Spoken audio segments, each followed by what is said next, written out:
เมื่อวานนี้มาเดี๋ยวมื้อนี้เนาะเดี๋ยวมาเบิ่งนำกันเด้อทุกคนเด้อ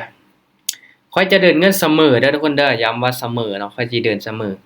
สิลองเข้าตามอ่าออโต้ซิกนอลเนาะที่มันบอกมาเนาะที่มันบอกมาในกราฟของ Ethereum มาออเดอร์นี้จะเป็นออเดอร์ทำอิฐเด้อทุกคนเด้อออเดอร์ที่1เด้อ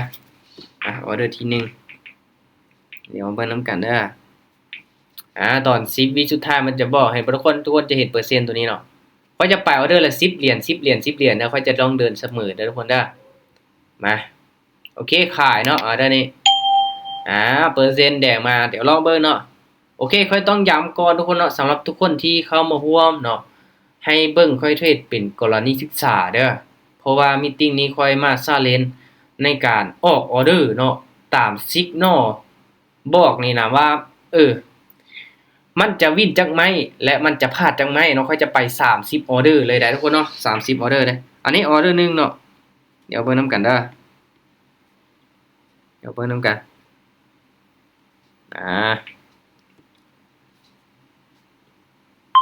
โอ้โหออเดอร์แรกนี่แหกโค้งไปแล้วทุกคนเนาะ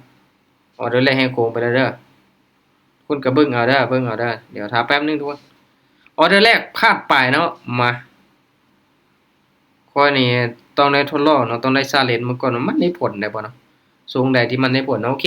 ค่อยจะบอกคุณเงินเด้อทุกคนเด้อเนาะค่อยจะบอกคุณเงินเด้อออเดอร์นี้มันบอกเซลล์อีกเนาะมาเซลล์อีกบาทนึงเนาะเซลล์อีกบาทนึงต้นทุน300เหรียญนี่ในว่ายอมรับความเสี่ยงได้นะคันว่าเสียไปเบิดเนาะเพราะว่ามื้อนี้กับพอมีกำไรมาได้แล้วทุกคนเนาะแต่ก็มาเบิ่งนำกันเด้อเดี๋ยวเบิ่งนำกันว่าจะเป็นจังได๋เนาะว่าสิมีกำไรบ่หรือว่าสิขาดทุนเนาะส่วนหลายนี่คันว่าเทรดดนนี่เพราะว่านี่มีโอกาสพลาดหลายกว่าคันว่าเทรดดนก็บ่มีไปฮู้อนาคตทุกคนมาจังได๋ออเดอร์ที่2วินทุกคนเนาะวิน 1,100 โอเค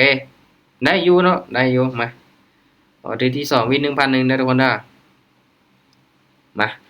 อยากฮู้ว่ามันสิพลาดจักไหมติดเนาะสูงสุดนี่ตัวนี้สำคัญทุกคนคันมันพลาด1วิน1นี่มันบ่เป็นปัญหาเนาะคันว่ามันพลาดฮอด5ไม่ติดแล้วอันตรายเนาะมาโอเคเนาะตัวนี้ก็บอกเซลล์อีกเนาะมาตามขายเลยโอเค10เหรียญคือเก่าเนาะก็จะบอกคุณเงินได้ทุกคนเนาะอาจจะบอกคุณเงินเด็ดขาดเนาะเพราะว่าอยากเก็บกำสถิติว่ามันพลาดจักไหมติด30นี่พลาดจักไหมวินจักไหมเนาะเดี๋ยวเบิ่งนำกันเด้อในว่าซาเลนนั่นทุกคนเนาะซาเลนให้เบิ่งเลยจดไว้อยู่เนาะตอนนี้เนาะโอ้งามเลยเอาได้นี่โคตรงามเลยทุกคนงามเลยโอเคสวยงามทุกคนเนาะออเดอร์ที่3วินเนาะโอเคก็จะหมายไว้อยู่เนาะก็จะจดไว้อยู่หมายไว้อยู่มาออเดอร์ที่4เดี๋ยวไปนำกันเด้อทุกคนเด้อโอเคออเดอร์ที่4ออเดอร์ที่4มันบอกซื้อเนาะบอกบายเนาะมาจัดเลยเนาะเดี๋ยวไปนำกันจะมีกำไรบ่เนาะ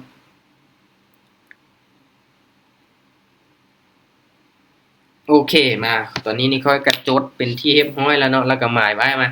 ออเดอร์ที่4มาลุ้นมานำกันทุกคนเนาะมาลุ้นมากันว่ามันสิได้ผลบ่ก็แน่นอนทุกคนเนาะหลักๆเฮาก็ต้องได้มีการวางแผนแบบให้มันชัดเจนได้เนาะสิเทรดแบบมั่วอย่างเดียวก็บ่ได้เนาะการเฟซตามสิกนอลเนาะสัญญาณบอกเฟซเนาะมาลุ้นมานำกันออเดอร์นี้จังได๋ออเดอร์นี้พลาดเด้อทุกคนเด้อออเดอร์ที่4พลาดเนาะพลาด2วิน2เนาะโอเค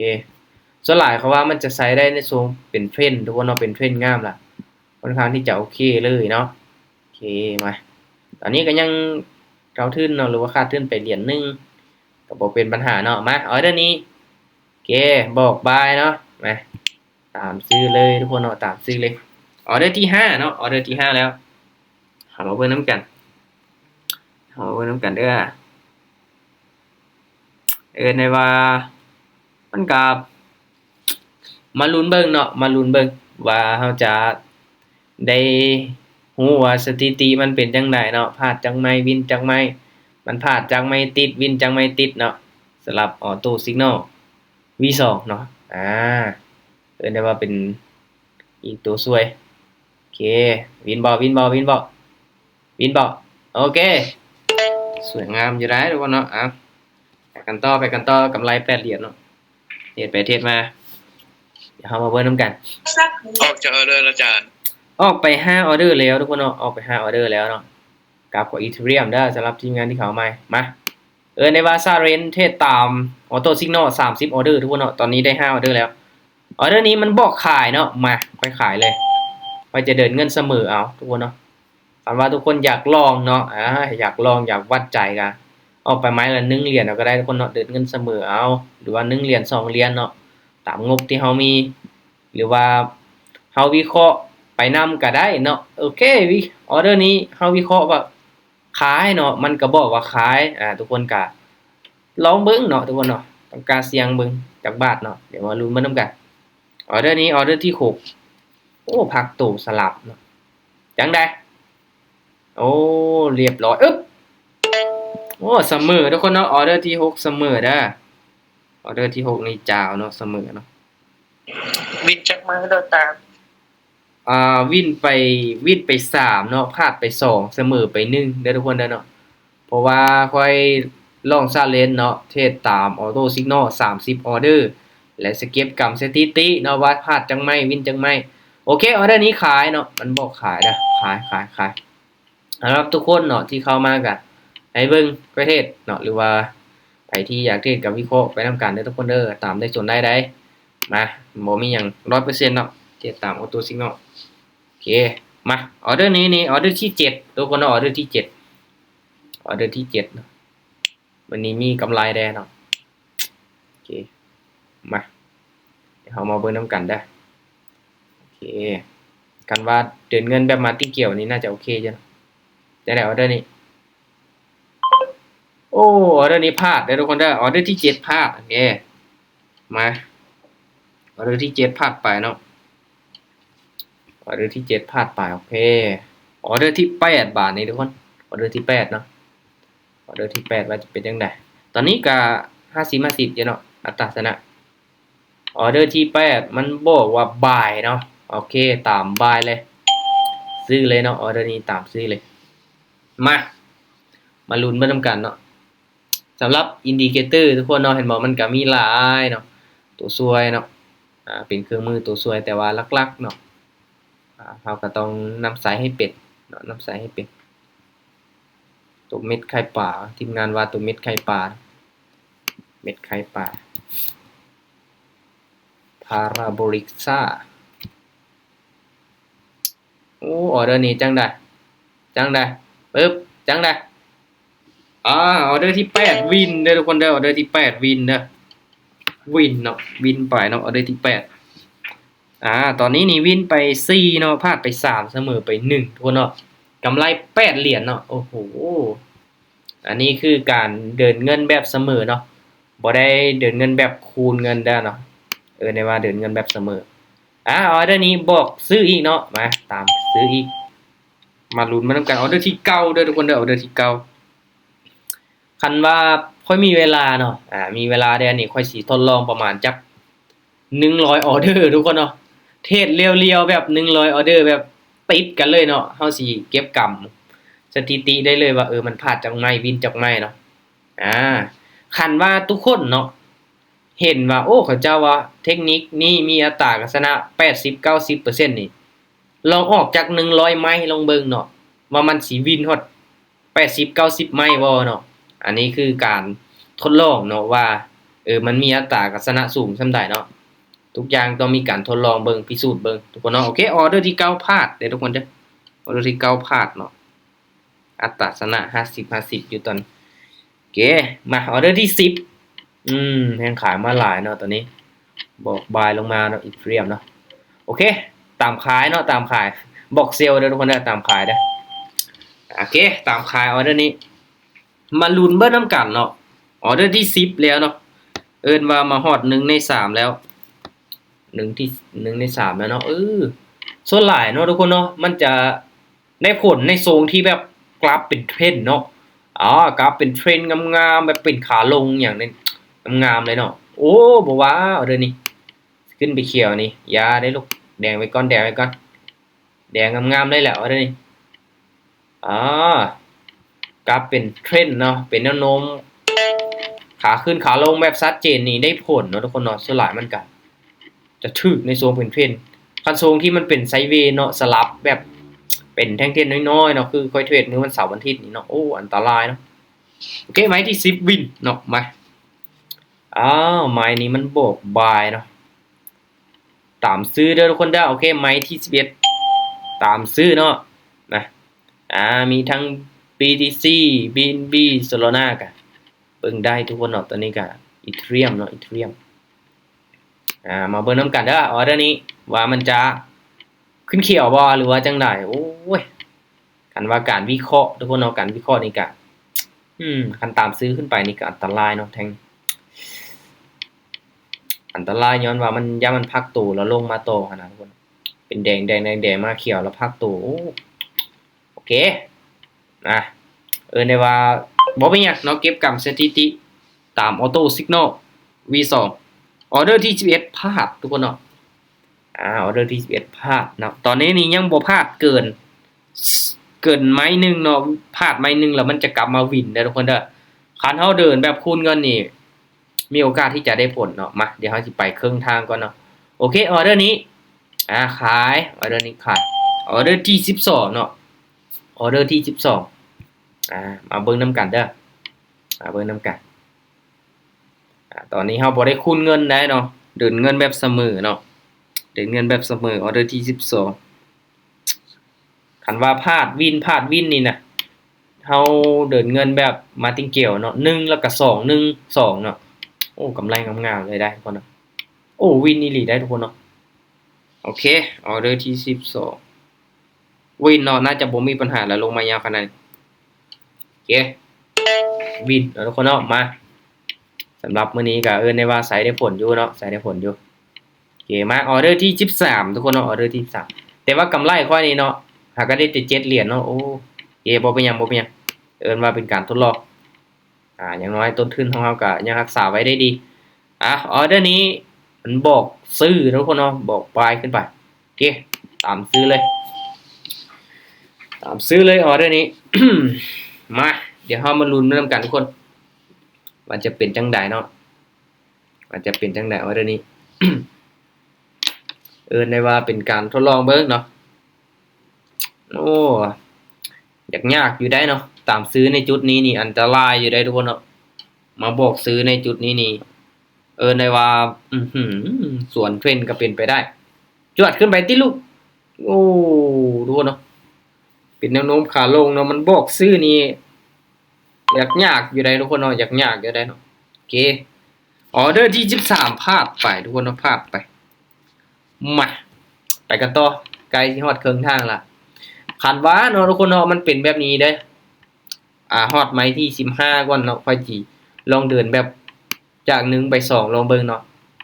โอเคออเดอร์นี้มันบอกบายอีกเนาะมาตามซื้อเลยเนาะออเดอร์ที่14เบิ่งนำกันเนาะว่ามันจะพลาดจากไม่ติดเนาะพร้อมนี้เนาะคันว่าบ่พลาดเกินงบของค่อยนี่น่าจะได้อยู่โอเคลุ้นมานำกันเด้อทุกคนเด้อ ลักๆเนาะตัวที่อันตรายที่สุดก็คือเป็นแนวโน้มขาลงเนาะเป็นเทรนขาลงแล้วมันบอกบายนี่แหละเนาะมันส่วนเทรนนี่ค่อนข้างที่จะพลาดอยู่ได้ทุกคนเนาะโอ้มัน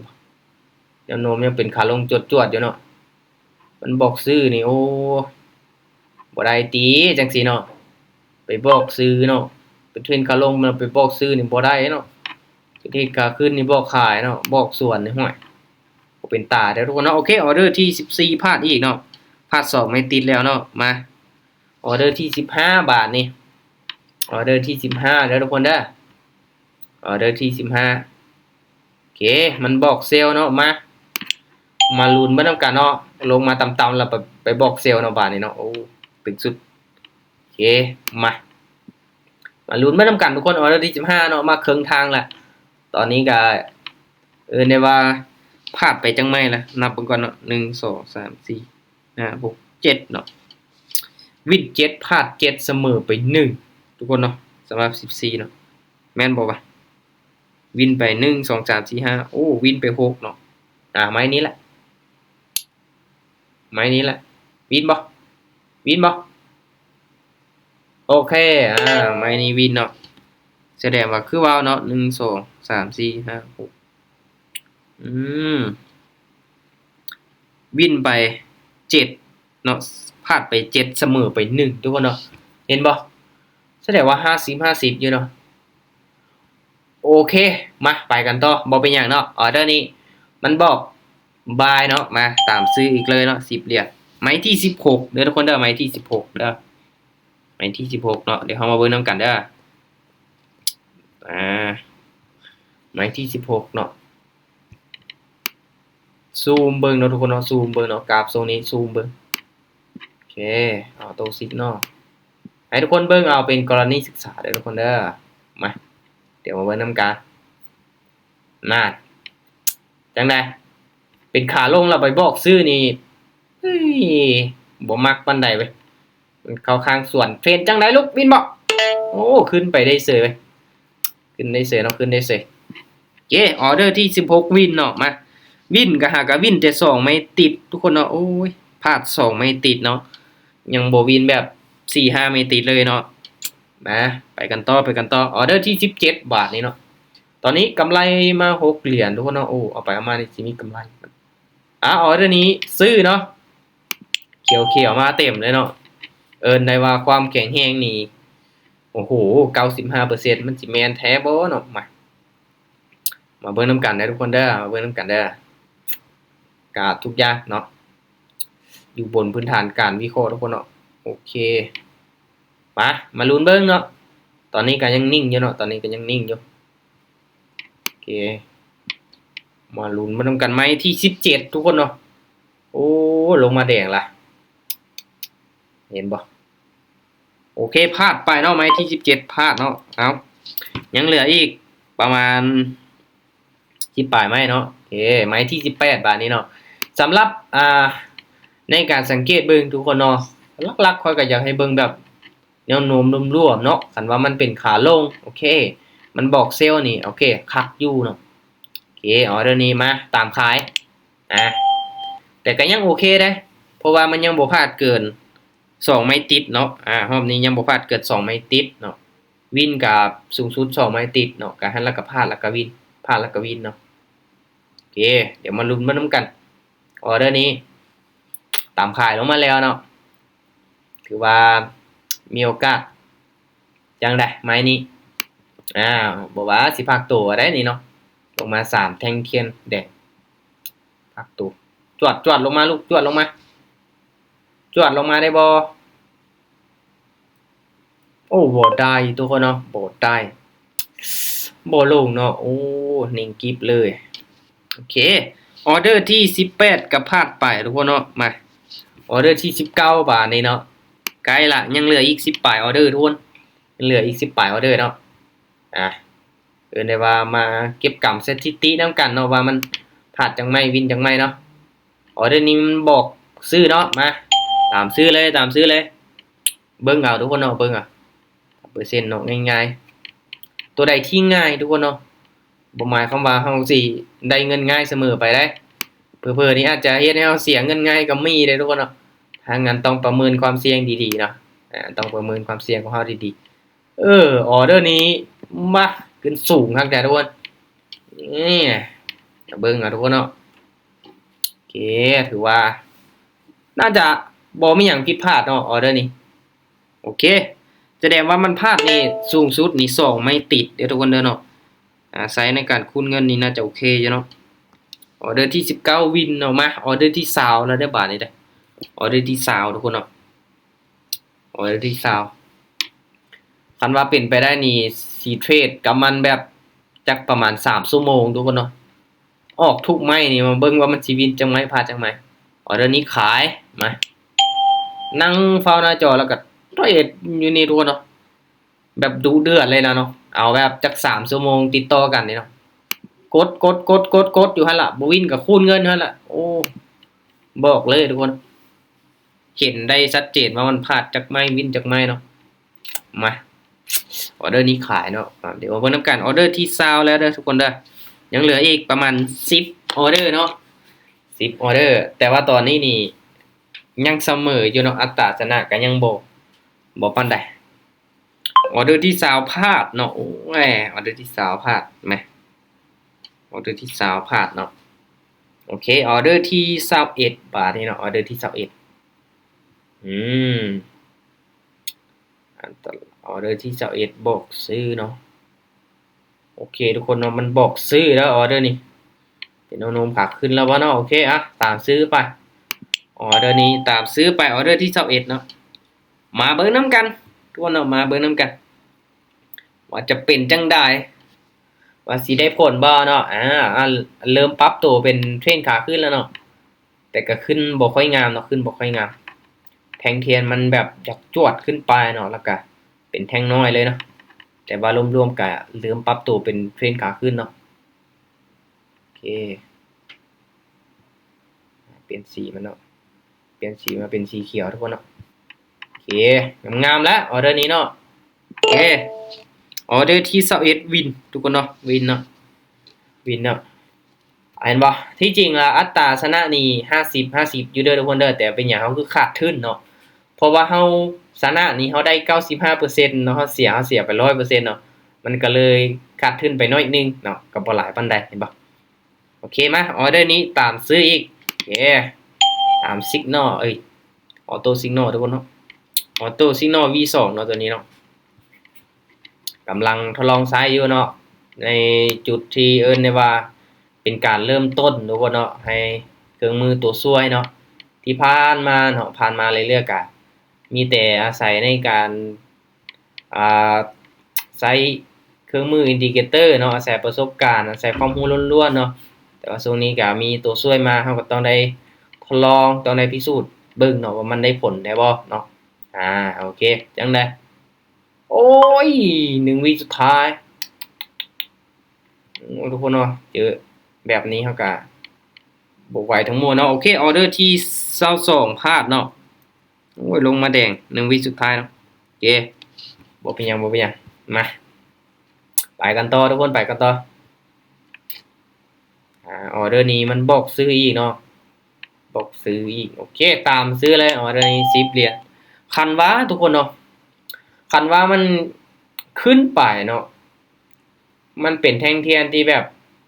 บ่กลัวตัวงามนี่อันตรายเด้อเนาะมันมีโอกาสสลับหลายกว่าเนาะแต่ก็มาเบิ่งนำกันเด้อก็มาเบิ่งนำกันโอเค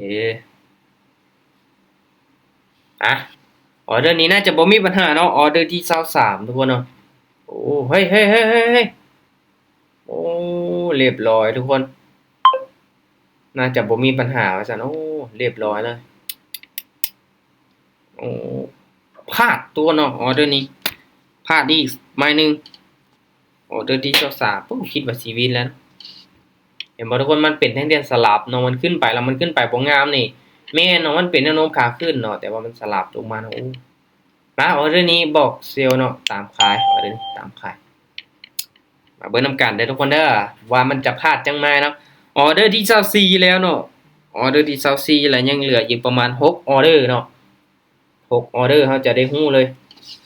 ว่าพลาดจังได๋วินจักไงเนาะโอ้ทุกคนเนาะจังได๋ออเดอร์นี้ลงมาคือเมื่อกี้นี้ได้บ่ป๊าโถโอ้มันบอกเซลล์ได้จังได๋เนาะออเดอร์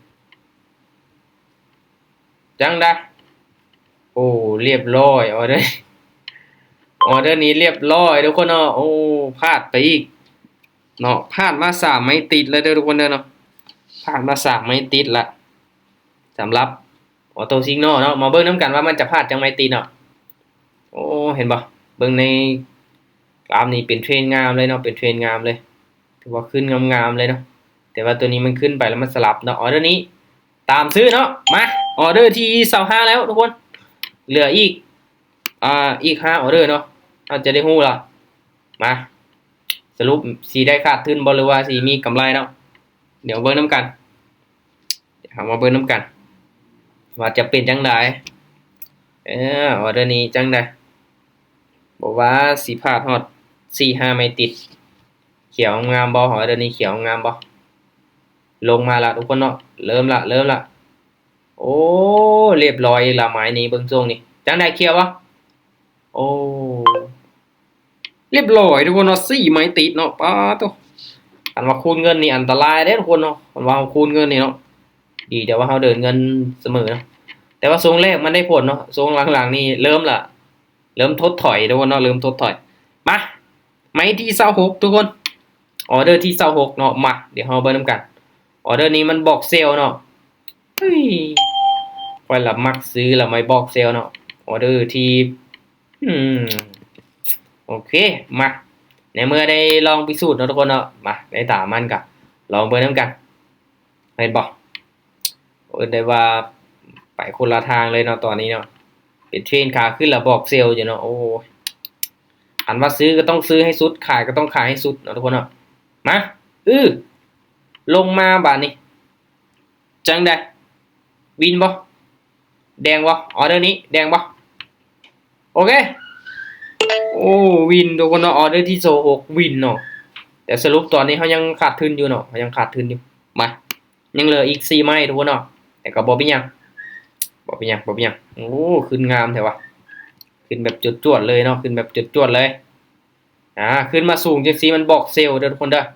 โอเคออเดอร์นี้มาเซลล์เลยตามขายเลยออเดอร์นี้มาเบิ่งน้ำกันทุกคนโอ้โหค่อนข้างที่จะขึ้นไปสูงเนาะตามที่เขาเบิ่งเนาะโอ้โหแท่งเทียนนี้นี่เอิ้นได้ว่าสูงละเนาะสูงละมันสิลงมาได้บ่ขึ้นไปสูงจังซี่สิลงมาได้บ่ทุกคนมาลุ้นด้วยน้ำกันเนาะมาลุ้นด้วยน้ำกันโอ้โหแห้งซื้อมาหลายจังซี่เนาะจังนะกลับลงมาตามละลงมาอีกหน่อยนึงลูกอีกหน่อยนึงโอ้ยกลับขึ้นไปอีกล่ะลงมาได้บ่โอ้ทุกคนเนาะน่าจะบวชทันละเบิงโซนี่โอ้เรียบร้อยเบิดเวลาก่อนลงมาตอนท้ายทุกคนเนาะโอ้ออเดอร์ที่27พลาดไปเนาะเหลืออีก3 ไม้ทุกคนเนาะเดี๋ยวก็จะบันทึกไว้ว่าวินจังไม้เสียจังไม้เสมอจังไม้เนาะ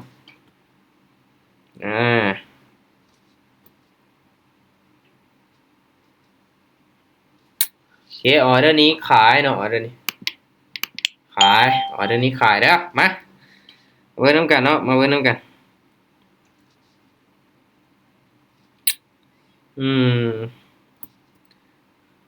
เสมอแต่ไม้เดียวทุกคนเนาะเสมอไม้เดียวโอเคมาเดี๋ยวมาเว้นน้ำกันเนาะตอนนี้โอ้ไม้นี้พักตัวจังใดจะลงมาแดงได้บ่เนาะตอนนี้จะลงมาแดงได้หรือบ่ส่วนหลายอัตราชนะบ่ค่อยสูงเลยเนาะทุกคนเนาะโซนนี้เนาะโอ้ไปคนละทางเลยออโต้ซิกนอลเนาะโอเคพลาดไปเนาะออเดอร์นี้ออเดอร์ที่28พลาดเหลืออีก2ออเดอร์ทุกคนตอนนี้ค่อยคาดทุนไป50เหรียญแล้วเนาะเห็นบ่เทียบตามขนาดเดินเงินเสมอได้นี่เนาะเดินเงินเสมอได้นี่โอเคไม้ที่29เนาะออเดอร์ที่29ทุกคนออเดอร์ที่29เนาะโอเคออเดอร์นี้ขายตามขายลงมาเนาะมาตามขายลงมาลุ้นเบิ่งนำกันทุกคน ว่ามันจะเป็นจังไดเนาะโอ้อยากได้ว่าเสมอนี่เสมอแต่ไม้นึงเนาะมาเดี๋ยวมาเบิ่งนำกันออเดอร์นี้โอ้มันจะแตกต่างอยู่ได้ทุกคนเนาะเห็นบ่มันจะแตกต่างกันเนาะเบิ่งจากกราฟตัวนี้แล้วก็เบิ่งจากกราฟตัวนี้โอ้เป็นแนวโน้มขาขึ้นแล้วไปบอกขายนี่ก็ระบบมักปานใดเนาะโอเคพลาดเนาะออเดอร์ที่29ออเดอร์ที่30ทุกคนมาออเดอร์ที่30ได้เขียวมา1เขียวมา2เขียวมา3ตัวนี้แดงออเดอร์นี้นี่เอิ้นได้ว่ามา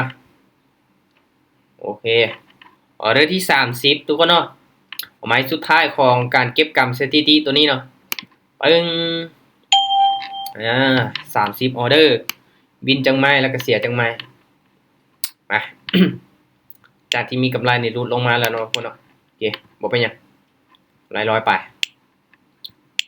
โอเคมาลุ้นนำกันเด้อ ออเดอร์นี้ออเดอร์ที่30เนาะว่ามันจะเป็นจังไดเรามาแดงได้บ่ออเดอร์นี้ทุกคนมาเดี๋ยวมาเบิ่งนํกันเด้อเดี๋ยวมาเบิ่งนํกันออเดอร์นี้ผ่านมา3ไม้แล้วเนาะปึ๊บเรียบร้อยทุกคนเนาะโอ้พลาดอีกเนาะเดี๋ยวเก็บกรรมก่อนพลาดไป1 2 3 4 5 6 7 8 9 10 11 12 13 14 15 16 17 18ไม้ทุกคนเนาะป้าเสีย18โอ้โหเสมอไป1ไม้แสดงว่าชนะ11ไม้ทุกคนเนาะแสดงว่าอัตราชนะบ่สูงเด้อทุกคนเด้อเนาะโอ้พลาดไปฮอด18ไม้เลยเนาะเอิ้นได้ว่าทางประกาศเซียนเนาะช่วงนี้เห็นบ่พลาดมาล่าสุดเนาะพลาดมา4ออเดอร์ติดเนาะสำหรับช่วงนี้สำหรับการเทรดตาม Signal เนาะบ่ได้ผลทุกคนเนาะบ่ได้ผลเนาะเอิ้นได้ว่า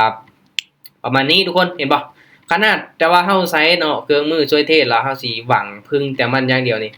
บ่ได้เด้อทุกคนเนาะบ่ได้เด้อเนาะต้องอาศัยความรู้อาศัยประสบการณ์ของเฮานำเนาะมาเดี๋ยวค่อยจะไปอีกออเดอร์นึงเนาะมาเบิ่งนํกันเด้ออันนี้นี่มาค่อยจะวิเคราะห์จากประสบการณ์โดยตรงเดี๋ยวมาเบิ่งนํกันเด้อทุกคนเด้อโอเค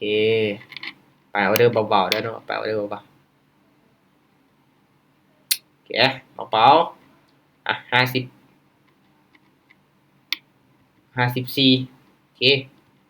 54.5 เหรียญโอเคไปมัน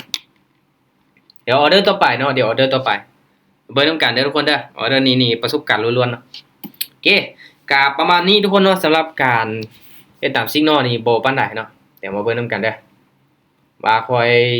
เทรดตามประสบการณ์นี่สิเห็นผลบ่หรือว่าจังได๋เวลาก็ยังเหลืออีก2นาทีเนาะโอเคเดี๋ยวมาเบิ่งนํกันเด้อโอเคมา Bitcoin ว้าวเนาะเอาอีเธเรียมเป็นแท่งน้อยเกินไปเนาะอีเธเรียมเนาะ เดี๋ยวมาเบิ่งนํกันเด้อทุกคนเด้อเดี๋ยวมาเบิ่งนํกัน